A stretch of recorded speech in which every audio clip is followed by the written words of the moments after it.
Hoje nós vamos tratar de um novo tema.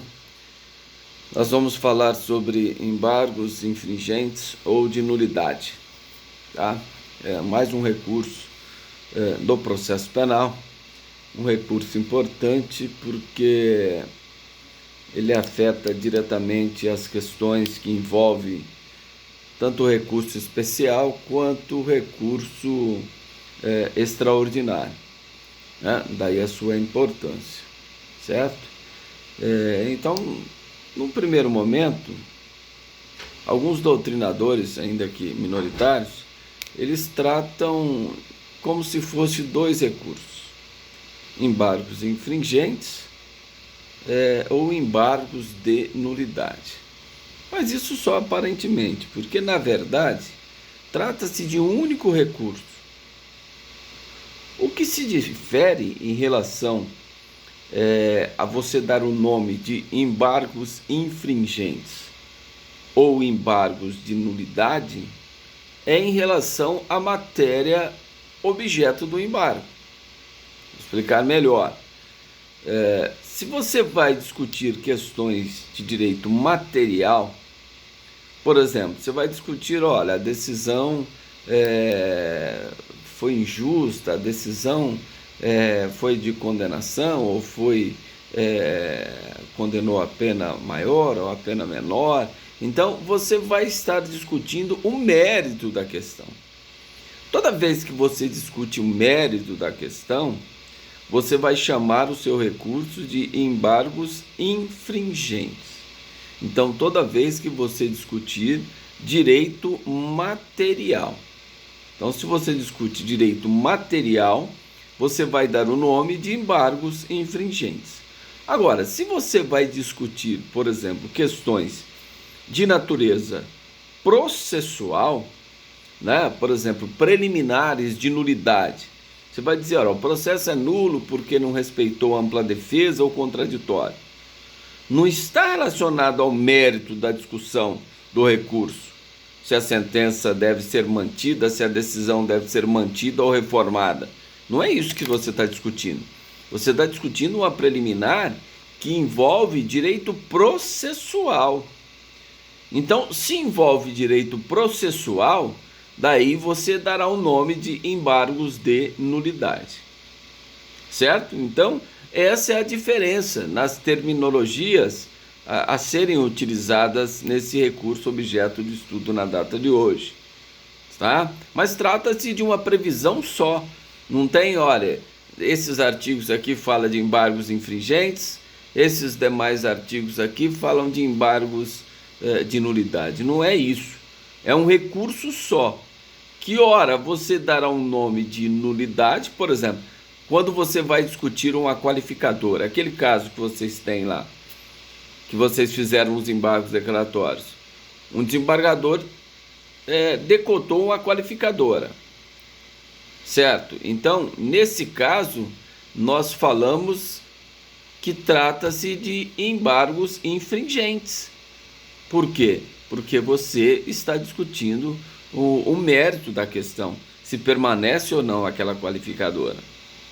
Agora, se fosse para discutir uma questão processual, o juiz errou aqui no procedimento, o processo é nulo, né?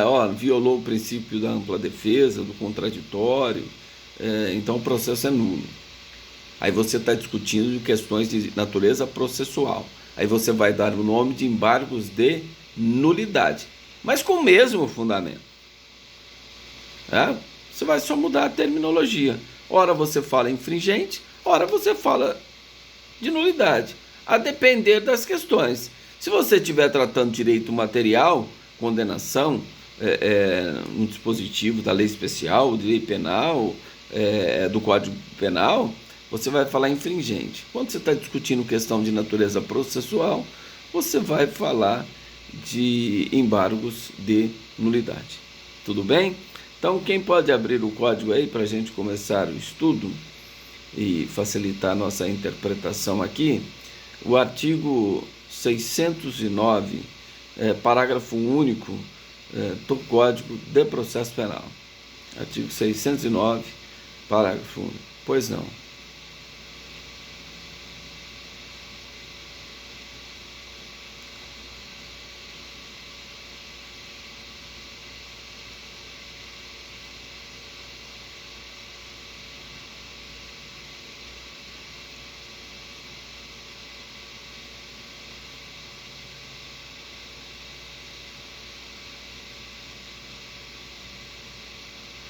certo? Então, a fundamentação dos embargos infringentes de decisão proferida por tribunal. O que é tribunal?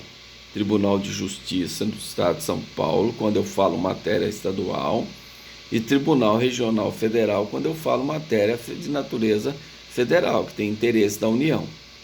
Então, as decisões proferidas, no nosso exemplo aqui onde a gente está localizado, as decisões proferidas pelo Tribunal Regional Federal da Terceira Região, se for não unânime desfavorável ao réu, cabe embargos infringentes ou de nulidade. Certo? No Tribunal de Justiça de São Paulo, que julga todas as questões, exceto aquelas que a União tem interesse, que é 90% das ações, né? O Estado que julga. O Tribunal de Justiça de São Paulo deram uma decisão em matéria criminal não unânime desfavorável ao réu, é possível interpor, seja embargos infringentes ou de nulidade, a depender se você está discutindo direito material ou direito processual. Tudo bem? Esta é a previsão, então, artigo 609, parágrafo único do Código de Processo Penal. Ah, mas o regimento interno dos tribunais pode trazer essa matéria? Pode. O próprio artigo 341, inciso 1 do regimento interno do Tribunal de Justiça de São Paulo, ele fala de embargos infringentes, por exemplo, em agravo à execução. Tá certo? Então, o regimento interno dos tribunais também pode trazer. Tá? Mas em matéria de cabimento, vamos só antecipar isso para já esclarecendo essa questão para vocês. Em matéria de cabimento de embargos infringentes, fora essas duas hipóteses de cabimento, que é decisão proferida por tribunal regional federal ou por tribunais de justiça dos estados, por exemplo, no STJ não cabe embargos infringentes. Por que não cabe embargos infringentes? Porque não tem previsão legal. O STJ foi criado com a Constituição de 88, né? E a Lei 8.038/90, que disciplina o processamento dos recursos perante o STJ e o STF, não fala em recurso de embargos infringentes ou de nulidade. Tá certo? Ele está previsto no Superior Tribunal Militar, no artigo 538 do Código de Processo Penal Militar, ele traz a previsão do embargos infringentes e de nulidade. Tá certo? No STF, aí eu vou discutir bastante essa questão, mas ao final eu vou falar da ação penal 470, porque o regimento interno, artigo 333 do regimento interno do STF, ele traz lá a previsão dos embargos infringentes e as suas hipóteses de cabimento, né? Decisões, é lógico, não unânime desfavorável ao réu, proferida pela turma ou pelo pleno do Supremo Tribunal Federal. Tudo bem? No juizado especial, cabe embargos infringentes? Não, mesmo porque turma recursal não significa tribunal. E ainda que seja uma segunda instância de julgamento dos crimes de menor potencial ofensivo, nós não estamos falando em tribunal, estamos falando em turma recursal ou colégio recursal, não falamos em tribunal. Então não cabe embargos infringentes ou de nulidade em sede de juizado especial criminal, tá bom? Estou falando olhando mais para a esquerda porque eu estou gravando no celular, que é a aula que será disponibilizada para vocês. Tá? Por isso que eu sempre olho mais aqui para a câmera do celular do que para a câmera do notebook aqui, tá bom? Bom, o que mais nós podemos falar? Muita coisa ainda, né? Mas vamos pela ordem. Característica dos embargos infringentes ou de nulidade. Isso é importante lembrar dessa característica, porque podem perguntar para vocês o seguinte: quais são os recursos exclusivos da defesa? Ou seja, só a defesa que pode propor. Então, um desses recursos é o embargos infringentes ou de nulidade. A característica dele é ser um recurso exclusivo da defesa. certo? Exclusivo da defesa. Tá? Como era o protesto por novo júri que foi revogado? Como é a ação de revisão criminal? Às vezes a gente fala recurso de forma incorreta, porque a revisão criminal é tratada no livro dos recursos no processo penal, mas não é recurso, né? Revisão criminal é uma ação penal rescisória, então não trata-se de um recurso, mas é exclusivo da defesa. O Ministério Público não pode promover uma revisão criminal pró-societate, ou seja, em favor da sociedade e desfavor do réu, do condenado. Não existe essa possibilidade. E o protesto por novo júri, que foi revogado, né, mas foi na minha época, desde a minha época da faculdade, sempre existiu esse recurso, era quando um réu, nos crimes de competência do tribunal do júri, era condenado a uma pena igual ou superior a 20 anos. Então era um recurso que não tinha fundamentação assim, você não precisaria fundamentar. Só falava, estou interpondo o protesto por novo júri. O juiz marcava um outro júri para fazer em relação àquela condenação que foi igual ou superior a 20 anos. Ele tinha direito a um segundo julgamento. Né? Então isso foi revogado, né? Não tem mais previsão desse protesto por novo júri. Mas era um recurso que só a defesa poderia interpor. Então esses eram os três, entre aspas, revisão criminal, mas os três recursos exclusivos da defesa. Só a defesa que pode promover. Exceto aqui falando em juizado,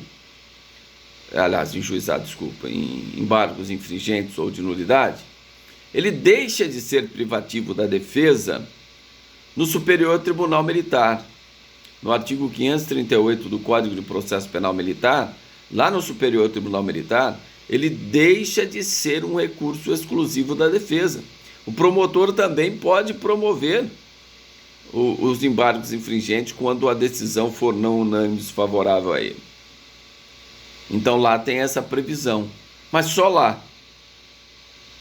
Tanto no STF, quanto no Tribunal Regional Federal, quanto no Tribunal de Justiça, não tem hipótese de cabimento de embargos infringentes ou de nulidade que não seja exclusivo da defesa.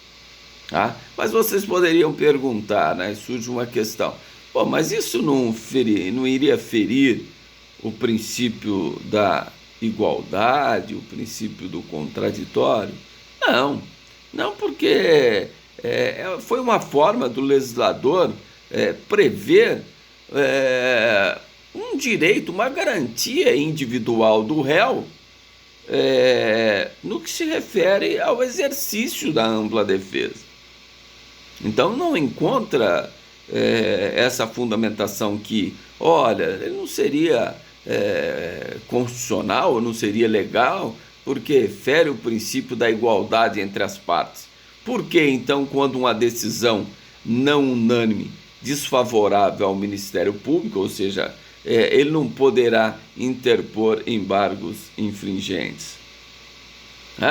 Por falta de previsão legal. E isso não caracteriza uma ofensa ao princípio da igualdade, porque o legislador trouxe esta garantia individual para o réu, que quando ele for condenado em uma decisão não unânime desfavorável ao réu, aliás, um acórdão do tribunal, já tem uma condenação, um acórdão do tribunal, tiver a condenação em decisão não unânime desfavorável ao réu, caberia então os embargos infringentes ou de nulidade, tá certo? Então não há ofensa ao princípio da igualdade. Então, um dos requisitos para que você possa promover o recurso de embargos infringentes ou de nulidade é justamente que haja divergência nos votos. Então, se no Tribunal de Justiça em São Paulo, no Tribunal Regional Federal, o julgamento na apelação, no recurso sentido estrito, é composto por 3 desembargadores, se a decisão for não unânime, desfavorável ao réu, é possível então o embargos infringentes ou de nulidade. Por quê? Houve uma divergência de votos. E essa divergência, aí nós vamos falar daqui a pouco, essa divergência ela pode ser total ou parcial, conforme nós já fizemos a leitura no parágrafo único do artigo 609 do Código de Processo Penal. Ela pode ser total ou parcial. É lógico que, em sendo parcial, somente será objeto dos embargos infringentes o ponto da divergência, né? Por exemplo, só para vocês já terem um entendimento nesse aspecto. 3 desembargadores condenam, mas 2 falam no regime fechado e 1 fala no regime semiaberto. Então, o semiaberto é mais favorável ao réu. Então, eu posso dizer que houve uma decisão não unânime, desfavorável ao réu, né, em acordo proferido pelo Tribunal de Justiça ou Tribunal Regional Federal? Sim. Mas aí os embargos serão o quê? Parciais, porque eles versarão somente no ponto objeto da divergência. Qual que é o ponto objeto da divergência? O regime. 2 desembargadores dizem, não, o juiz está certo em ter dado o regime fechado. Um desembargador fala, não, eu entendo que o juiz errou porque o apelante aqui, ele tem direito, ao meu ver, o regime semiaberto. Então, houve uma divergência.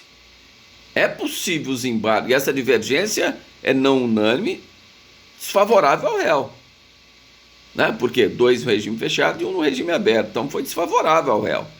Mas os seus embargos versarão sob o ponto objeto da divergência.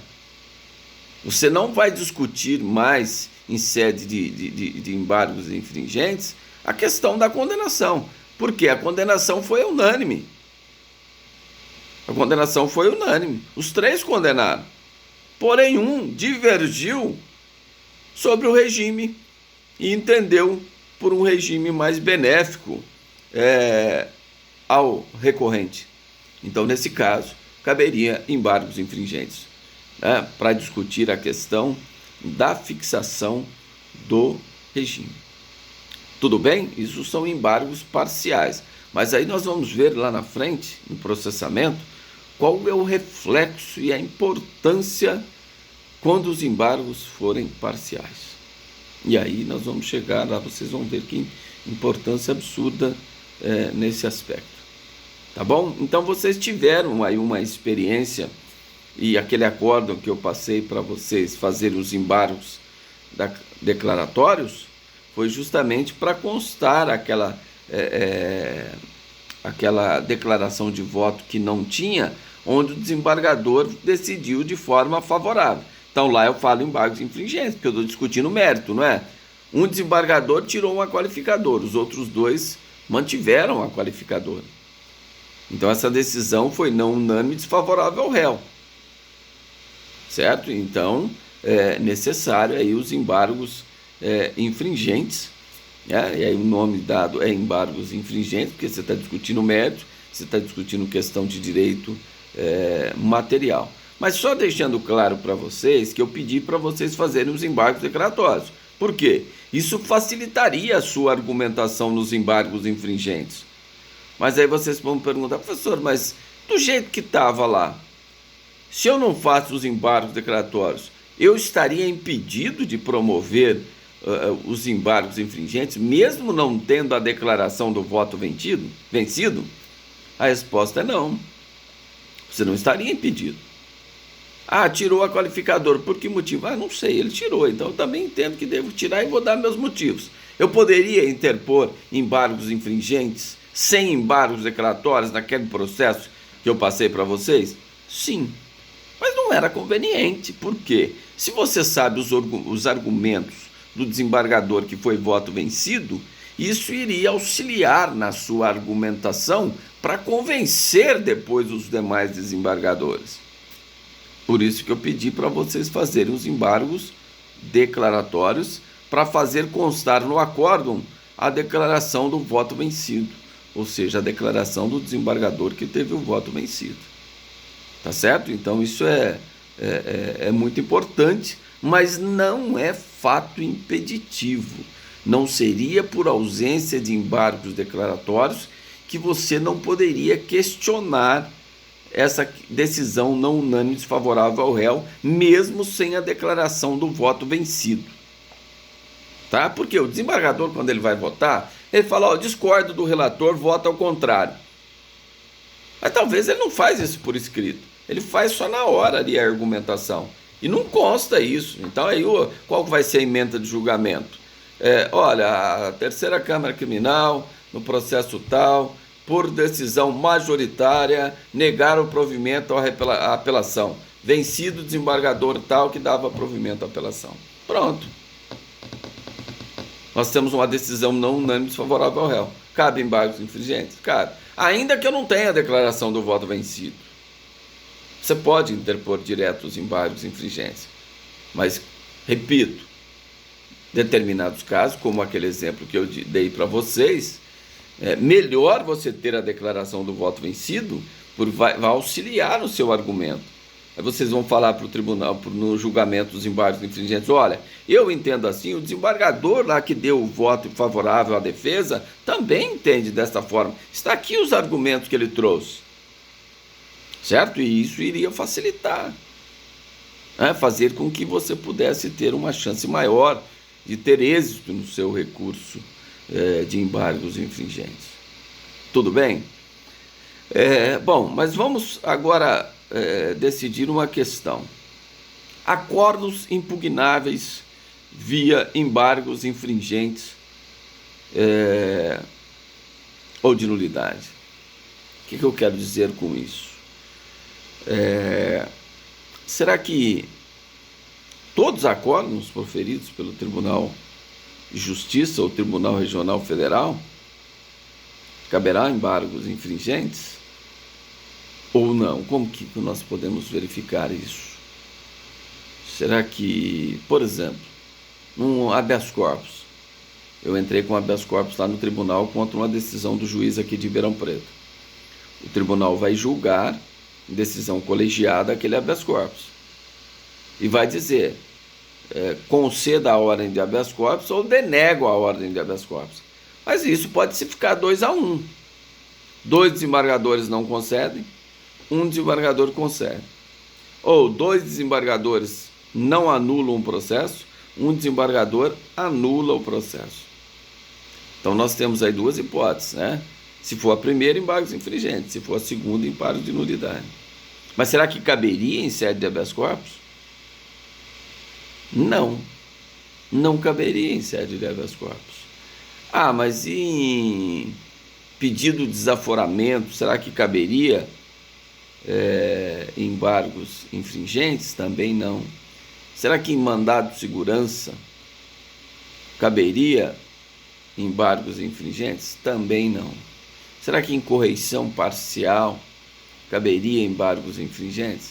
Também não. Por quê? Por falta de previsão legal.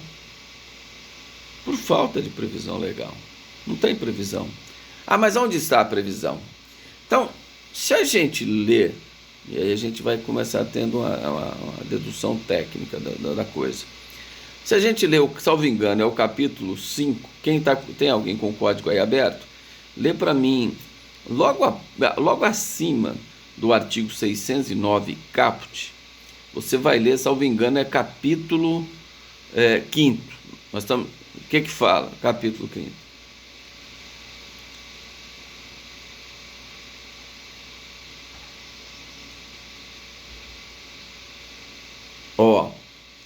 Então, nós já temos uma noção.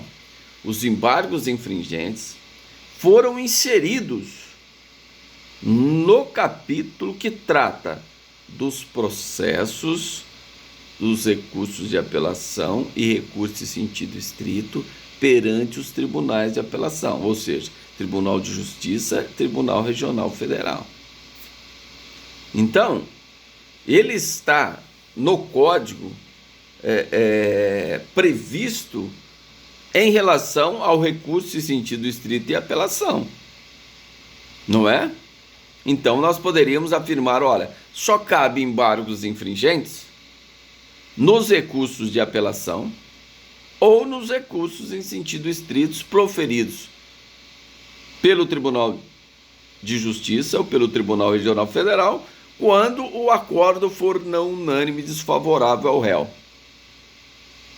Seria uma resposta, já vou adiantar, de acordo com o STF, seria uma resposta, STJ, seria uma resposta correta. Mas tem divergência no STJ. A própria quinta turma, ministro Fischer, já entendeu diferente, eu vou explicar. Mas o STJ, a decisão majoritária, que só cabe em reze e apelação. A doutrina majoritária só cabe em reze e apelação. Mirabete é um dos defensores dessa corrente.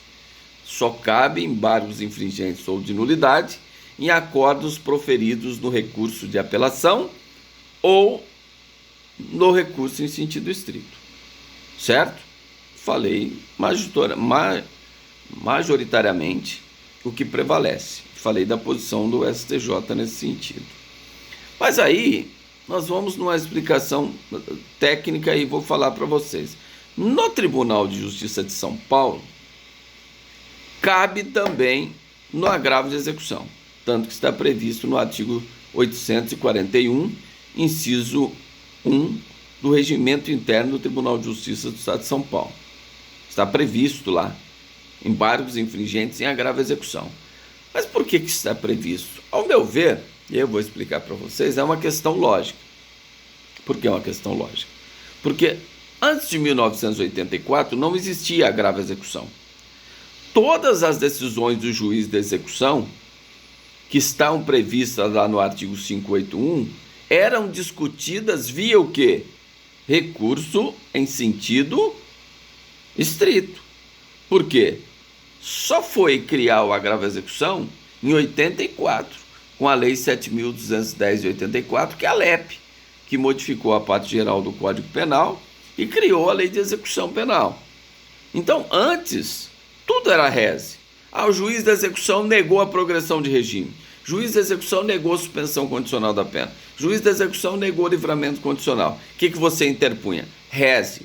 Chegando lá no tribunal, reze. Decisão não unânime desfavorável ao réu. Caberia o quê? Embargos infringentes. Bom, se a partir de 84 o legislador criou o agravo de execução, então nada mais razoável de que admita-se também embargos infringentes em agravo à execução. Tanto que o Tribunal de Justiça admite, está previsto esta hipótese no regimento interno do Tribunal de Justiça do Estado de São Paulo. Com essa argumentação que eu acabei de dizer para vocês. Agora, se cair numa questão objetiva, de acordo com a lei, cabe embargos infringentes em que situação? Apelação, recurso em sentido estrito. É o que está no Código de Processo Penal. Mas essa interpretação, que cabe também no agravo, é absolutamente lógica. Absolutamente lógica. E tem que ser admitido embargos infringentes em agravo à execução. Mirabete defende a posição que não, STJ defende a posição que não, tem, esse não é majoritário. O STF tem as hipóteses de embargos infringentes lá do STF, que nós vamos estudar mais à frente, tá certo? Tudo bem? Agora, tem outra hipótese de cabimento, que essa é lógica.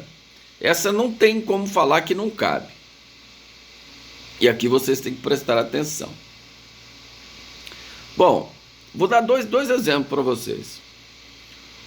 O juiz de primeiro grau denegou o reze. Por qualquer motivo, ele não admitiu o seu reze. Qual o recurso cabível? Tem que estar na ponta da língua. Qual o recurso cabível? Carta testemunhável. A sua carta testemunhável está devidamente instruída nos termos do artigo 644 do Código de Processo Penal. O Tribunal de Justiça ou o Tribunal Regional Federal vai julgar a sua carta testemunhável. O que ele faz se ela estiver devidamente instruída nos termos do artigo 644? Ele julga a carta como se fosse o próprio recurso denegado, não é isso? Então ele está julgando a carta como se fosse o reze.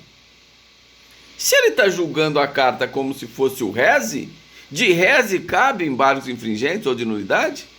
Cabe. Então, eu posso afirmar para vocês que se a carta testemunhável for julgada aplicando a parte final do artigo 644 do Código de Processo Penal, é cabível embargos infringentes em carta testemunhável. Por quê? O tribunal vai julgar a carta como se fosse o próprio recurso denegado. Outro exemplo. Esse é o primeiro exemplo do réus, tranquilo. Você interpôs a apelação, o juiz recebeu. Só que ele não manda a apelação para o tribunal. Nesse caso, nós falamos que cabe carta com fundamento no 639, inciso 2, quando o juiz, embora receber o recurso, obsta seguimento do mesmo para a instância superior. Não é isso? Então, você instrui a sua carta, apelação. Instruiu a carta. Quando o tribunal julgar a sua carta lá devidamente instruída, porque o juiz recebeu sua apelação, mas não mandou ela para o tribunal, o que ele vai fazer? Ele vai julgar a carta como se fosse o quê? A própria apelação. Não é isso que diz a parte final do 644? Então, nesse caso, a pergunta é: cabe embargos infringentes ou de nulidade em carta testemunhável? A resposta é sim. Se o tribunal julgar na forma do artigo 644, última parte do Código de Processo Penal, ele vai julgar a carta como se fosse o próprio recurso denegado. E qual o recurso denegado? Recurso em sentido estrito ou apelação. Então, nesse caso, cabe embargos infringentes ou de nulidade. Por uma questão lógica, né? Por própria previsão do artigo 644, última parte. Certo? Então, vamos lá resumindo. Embargos infringentes ou de nulidade, de apelação ou recurso em sentido estrito. Não tem nenhuma discussão. Da carta testemunhável devidamente instruída. Isso é lógico. Isso não pode ter discussão, porque é uma questão lógica. Se o tribunal está julgando a carta como se fosse o próprio recurso denegado, então... Agora, se ele julgar a carta, só falar assim, dou provimento à carta, por decisão não unânime, não mandando subir o recurso, aí é desfavorável ao réu, aí não cabe embargos infringentes ou de nulidade, porque a carta não está instruída. Ele está julgando sua carta, ele não está julgando a carta como reze. Ele está julgando sua carta, então não cabe. Só cabe na modalidade do 644, última parte. Agravo a execução.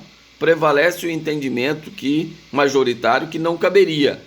Mas eu falei um entendimento lógico para vocês, e o próprio Tribunal de Justiça de São Paulo prevê no regimento interno, já disse, artigo 841, artigo 1º, inciso 1, do regimento interno do Tribunal de Justiça de São Paulo, que cabe embargos infringentes ou de nulidade em agravo à execução. Com aquela fundamentação, antes de 84 não tinha agravo, era reze. Para impugnar todas as matérias do juiz da execução decididas pelo juiz da execução, o recurso que nós tínhamos era o reze. A partir de 84 criou o agravo, tanto que o agravo segue o mesmo procedimento do reze, porque o legislador criou o agravo no artigo 197 da LEP, mas não falou qual que é o procedimento do agravo, a execução. Então, o procedimento do agravo à execução segue tudo relacionado ao reze. 5 dias para interpor, nos termos da súmula 700 do STF, 5 dias, 2 dias para apresentar razões, 2 dias para apresentar contras-razões no agravo. Então, ele segue tudo do reze. Possibilidade do juiz se retratar? Tem também lá no agravo. Certo? Então, ficamos assim. Não cabe, por exemplo, em acordo de revisão criminal, 2-1 desfavorável ao réu, 2 desembargadores mantiveram a condenação na revisão criminal e um desembargador falou que era o caso de dar provimento, julgar procedente a revisão criminal e absolver o condenado. Nesse caso, cabe embargos infringentes? Não. Por quê? Não está previsto em lei.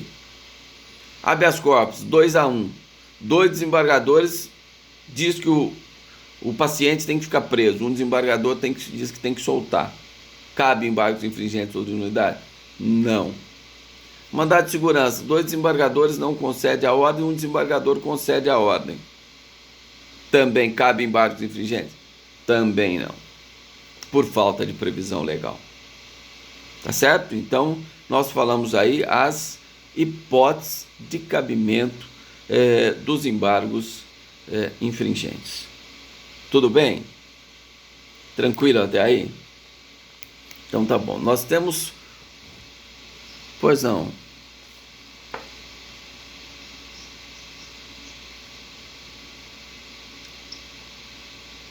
Sim, a interpretação é essa lógica que eu falei que antes de 84 não tinha o agravo.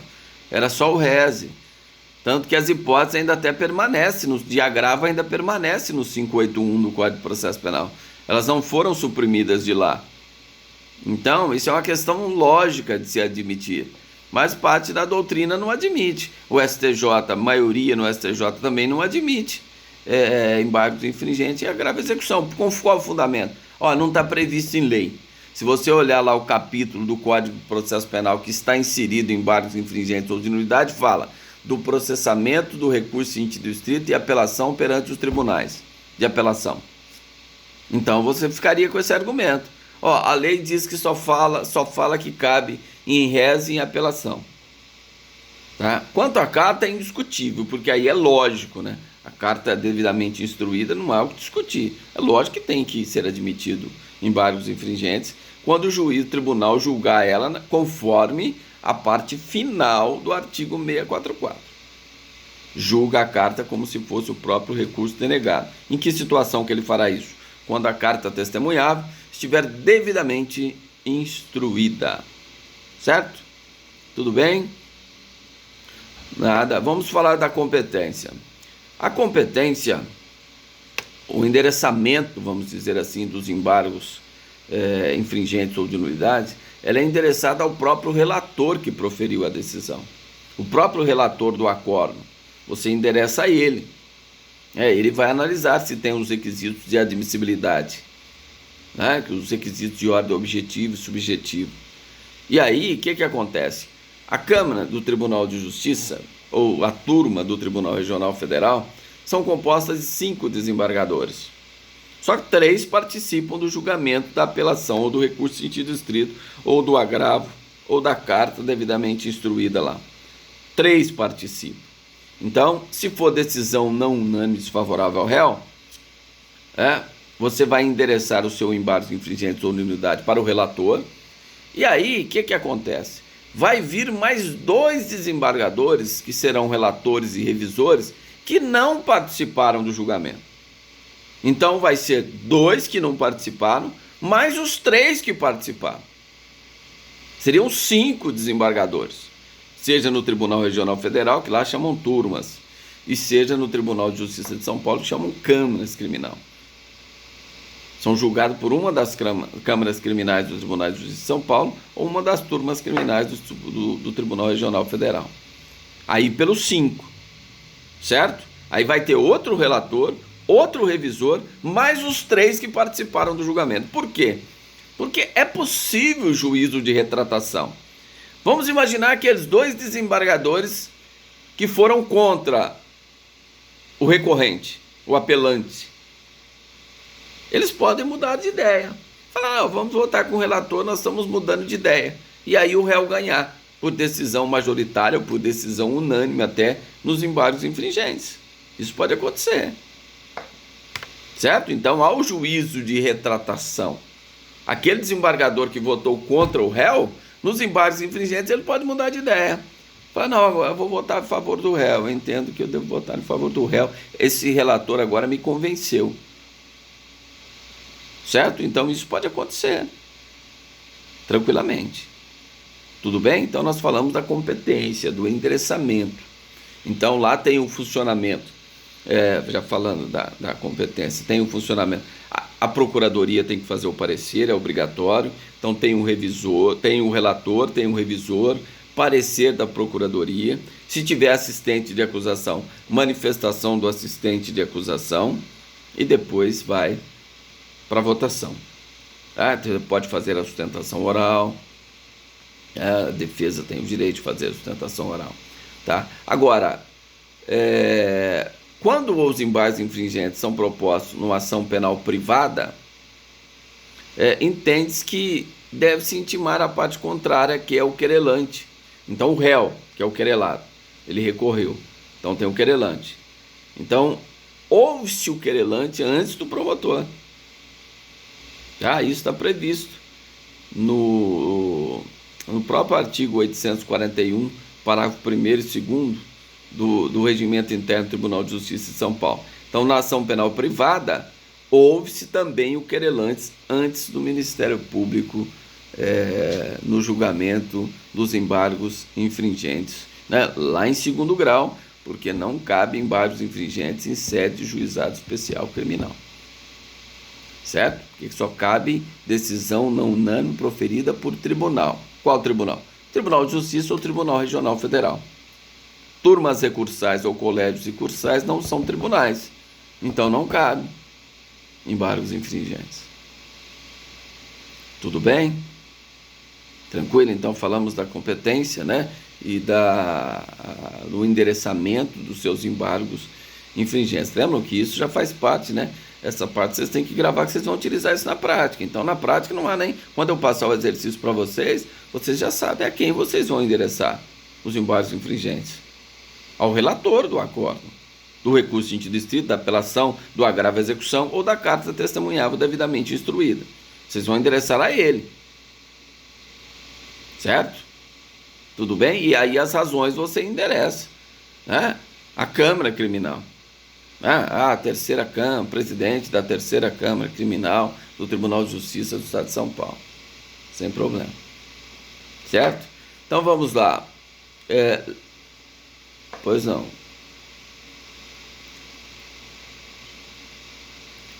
Sim. Sim.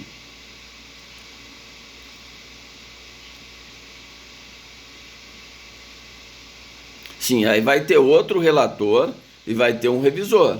Por quê? Na apelação não tem um relator e um revisor? Se deu 2-1 desfavorável ao réu, vai ter outro relator e revisor que não participou do julgamento. São 2 desembargadores novos, que vão compor os 5. Aí fica os 3 que já participaram, mais 2 que vão vir, que vai ser o relator e revisor. E aí temos um total de 5. Certo?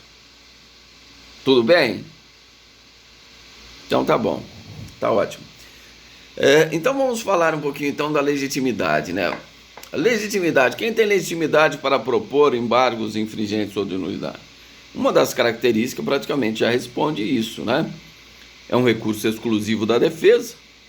Então quem tem legitimidade é a defesa. Mas aí a doutrina, parte da doutrina, quando eu falo parte insignificante da doutrina, diz que não precisa, o próprio réu pode propor embargos infringentes. Não precisa nem ser através do advogado dele. Ele mesmo pode propor, sem advogado. Mas ao meu ver, né, no entendimento técnico, isso não deve prevalecer. Por quê?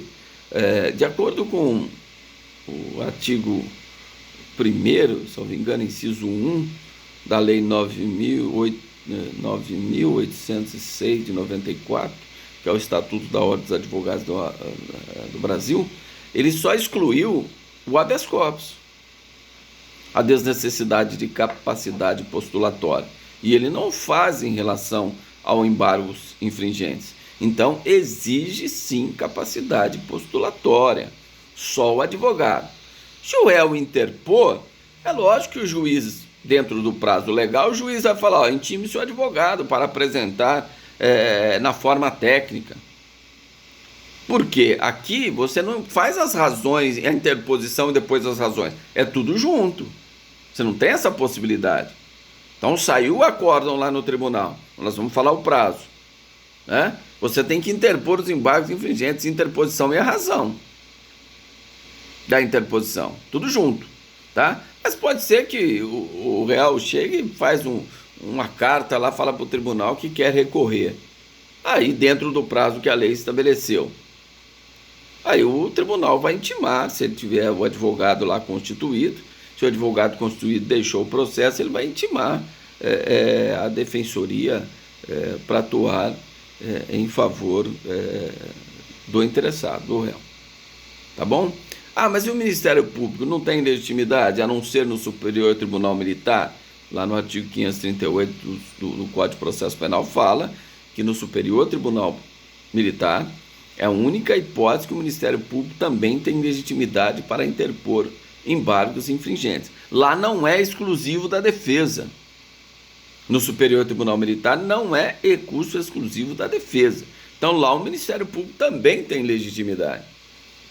Agora, de resto, o Ministério Público não teria legitimidade para propor. Ah, mas e se ele fazê-lo em favor do réu? Aí tem alguma divergência, mas seria lógico admitir. Ah, o réu não interpôs, o Ministério Público, eu acho até uma injustiça, eu dei parecer favorável aqui nesse processo, que o réu tinha razão, o recorrente tinha razão, e aí o tribunal, por decisão não unânime, julga desfavorável ao réu. O Ministério Público vai e interpõe embargos infringentes, mas em favor do réu, porque aí existe a questão da reformatio impégios, né? Se só a defesa recorre, o tribunal pode aumentar a pena? Não. Pode piorar a situação do recorrente? Não, porque existe a vedação, a reformatio impégios. Mas se o promotor quer fazer em favor do réu, não vejo problema nenhum, mas encontra também restrição doutrinária nesse sentido. Ou não, o Ministério Público não tem legitimidade. Mas eu acho que, antes de parte, ele é fiscal da lei. E como fiscal da lei, se for para agir em favor da correta aplicação da lei, e a correta aplicação da lei é que aquela decisão deveria ser favorável ao réu, não vejo nenhum problema para que o Ministério Público possa propor embargos infringentes em favor do réu. Nunca em desfavor, só em favor, que é um recurso exclusivo da defesa, e veda a reformatio impégios. Tudo bem? Então vamos lá. Bom, e o prazo? Qual que é o prazo que você tem para propor embargos infringentes? Nós já fizemos a leitura, né? No 609, parágrafo único do Código de Processo Penal, diz 10 dias. Tá? Esse 10 dias é prazo processual, artigo 798, parágrafo 1º. Exclui-se o dia inicial no cômputo do prazo. Se é diário oficial eletrônico, vai sair publicado na imprensa oficial. Disponibilizado, por exemplo, hoje é dia 25, disponibilizou hoje, considera-se publicado amanhã, dia 26, meu prazo começa dia 27, de 10 dias, é assim que conta diário oficial eletrônico, tá? Disponibiliza num dia, considera-se publicado no outro, o prazo começa no terceiro dia, se for útil, né? Se for disponibilizado na sexta, considera-se publicado na segunda, o prazo começa na terça. Se segunda for útil e terça for útil. Essa contagem é assim. Tá? É prazo processual, 10 dias. Já no STF, lá o prazo são 15 dias, e não 10 dias. 15 dias no STF. Então existe essa diferenciação. O prazo do STF e o prazo do STJ. Certo? Então falamos do prazo, falamos da contagem. Eu esqueci de falar um negócio importante, vou ter que voltar. Que a gente vai tudo de cabeça aqui, a gente não... Tem hora que você desfoca um pouco, você tem que voltar na matéria assim que se lembra, né? Eu vou fazer uma pergunta para vocês. Será que admite embargos infringentes na divergência da fundamentação dos votos? Não há divergência no voto, porque a decisão foi unânime. Mas será que é possível você entrar com embargos infringentes, discutir a motivação dos votos? Olha que questão interessante. A doutrina também pende a minoritária falar que não se admite. Não se admite. Tem que ficar lá, 2 votos. Estou falando assim, do Tribunal de Justiça e Tribunal Regional Federal, que são 3, que participam da apelação, que participam do rese, que participam da carta, que participam do agravo. São 3. Então, 2 votos desfavorável e um voto favorável. Então nós temos divergência dos votos, mas eu quero saber divergência na argumentação do voto. Isso é importante, muito importante. Vou dar um exemplo para vocês entenderem. 3 desembargadores absolveram, presta atenção no exemplo, que vocês gravam com exemplo, né? 3 desembargadores absolveram o apelante. 3 desembargadores absolveram o apelante. Um desembargador, eu vou começar com os dois. Os 2 desembargadores absolveram com fundamento no artigo 386, inciso 7, ou seja, não há prova suficiente para a condenação. Essa foi a argumentação utilizada pelos 2 desembargadores. Absolvemos com fundamento no 386, inciso 7º do Código de Processo Penal. Tá certo. E um desembargador falou, não, eu estou absolvendo aqui com fundamento no 386, inciso 1. O que é o 386, inciso 1 do Código de Processo Penal? Está provado que o fato não existiu. Então eles foram condenados, aliás, foram absolvidos. O tribunal falando, não tem prova para absolver ele do crime de furto, tá? Não tem prova para condenar, então absolvo eles, os 2, do crime de furto, com fundamento no 7º. Um desembargador fala, não, está provado aqui que esse crime de furto não existiu. Então foi 2-1 desfavorável. Mas os 3 absolveram. Não existe divergência de votos, porque os 3 absolveram. O que existe é divergência na argumentação do voto. Será que cabe embargos infringentes? Nesse caso? Ou não?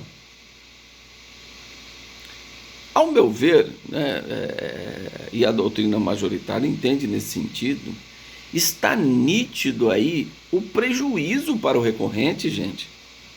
Lembra que nós estudamos tudo sobre isso, sentença absolutória, ação ex delito e execução, eu falei tudo sobre isso.